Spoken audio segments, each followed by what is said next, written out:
ಸಂಕ್ರಾಂತಿಯ ದಿನದಂದೇ ಬೆಂಗಳೂರಿನ ಎಲೆಕ್ಟ್ರಾನಿಕ್ ಸಿಟಿಯಲ್ಲಿ ದೊಡ್ಡ ಅಗ್ನಿ ಅನಾಹುತ ನಡೆದಿದೆ. ಜೈವಿಕ ತಂತ್ರಜ್ಞಾನ ಕೇಂದ್ರದ ನವೋದ್ಯಮಿಗಳಿಗೆ ನೆರವಾಗುವುದಕ್ಕೆ ಎಲೆಕ್ಟ್ರಾನಿಕ್ ಸಿಟಿಯಲ್ಲಿ ರಾಜ್ಯ ಸರ್ಕಾರ ಸ್ಥಾಪಿಸಿದ್ದ ಬೆಂಗಳೂರು ಬಯೋ ಇನ್ನೋವೇಷನ್ ಕೇಂದ್ರದಲ್ಲಿ ಅಗ್ನಿ ಅವಘಡ ಸಂಭವಿಸಿದ್ದು ಪ್ರಯೋಗಾಲಯ ಸಂಪೂರ್ಣ ಸುಟ್ಟು ಕರಕಲಾಗಿದೆ.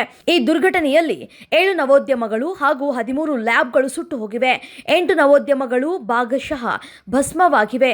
ಇದರಿಂದ ಸುಮಾರು 150 ಕೋಟಿ ರೂಪಾಯಿ ನಷ್ಟವಾಗಿದೆ ಅಂತ ಅಂದಾಜಿಸಲಾಗಿದೆ.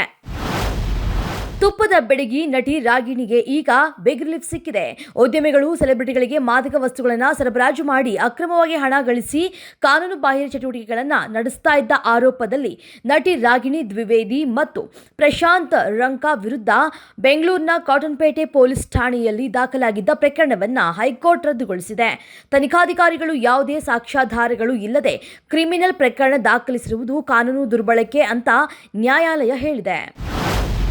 ಬೆಂಗಳೂರಿನಲ್ಲಿ ಟ್ರಾಫಿಕ್ ಜಾಮ್ ಹೊಸದೇನಲ್ಲ. ಆದರೆ ಈಗ ಇಡೀ ವಿಶ್ವದಲ್ಲೇ ಅತಿ ಹೆಚ್ಚು ಟ್ರಾಫಿಕ್ ಜಾಮ್ ಇರುವ ಜಗತ್ತಿನ ನಗರಗಳಲ್ಲಿ ಬೆಂಗಳೂರು ಕೂಡ ಸೇರಿಕೊಂಡಿದೆ. ನಿಧಾನಗತಿಯ ಸಂಚಾರ ಹೊಂದಿಕೊಂಡಿರುವಂತಹ ನಗರಗಳ ಪಟ್ಟಿಯಲ್ಲಿ ವಿಶ್ವದಲ್ಲೇ ಬೆಂಗಳೂರು 3ನೇ ಸ್ಥಾನ ಪಡೆದಿದೆ. ನೆದರ್ಲ್ಯಾಂಡ್ನ ಲೊಕೇಶನ್ ಟೆಕ್ನಾಲಜಿಯ ಟಾಮ್ ಸಂಸ್ಥೆ ಬಿಡುಗಡೆ ಮಾಡಿರುವಂತಹ ಪಟ್ಟಿಯಲ್ಲಿ ಬೆಂಗಳೂರಿಗೆ 3ನೇ ಸ್ಥಾನ ದೊರೆತಿದೆ. ಕಾಂಗ್ರೆಸ್ ಸರ್ಕಾರದಲ್ಲಿ ದಿನೇ ದಿನೇ ಸಮಸ್ಯೆಗಳು ಹೆಚ್ಚಾಗ್ತಾನೆ ಇವೆ. ಕರ್ನಾಟಕ ರಾಜ್ಯ ವಿದ್ಯುನ್ಮಾನ ಅಭಿವೃದ್ಧಿ ನಿಗಮ 20 ತಿಂಗಳುಗಳಿಂದಲೂ ಕೂಡ ಬಿಲ್ ಪಾವತಿಸಿಲ್ಲ. ಬಿಲ್ ಬಾಕಿ ಉಳಿಸಿಕೊಂಡು ಕಿರುಕುಳ ನೀಡುತ್ತಾ ಇದೆ. ಇದರಿಂದಾಗಿ ನಾವು ಆರ್ಥಿಕ ಸಂಕಷ್ಟಕ್ಕೆ ಈಡಾಗಿ ನಮಗೆ ದಯಾಮರಣ ಕೊಡಿ ಅಂತ ಕಿಯೋನಿಕ್ಸ್ ಗುತ್ತಿಗೆದಾರರು ರಾಷ್ಟ್ರಪತಿ, ಪ್ರಧಾನಿ ಹಾಗೂ ರಾಜ್ಯಪಾಲರಿಗೆ ಪತ್ರವನ್ನು ಬರೆದಿದ್ದಾರೆ.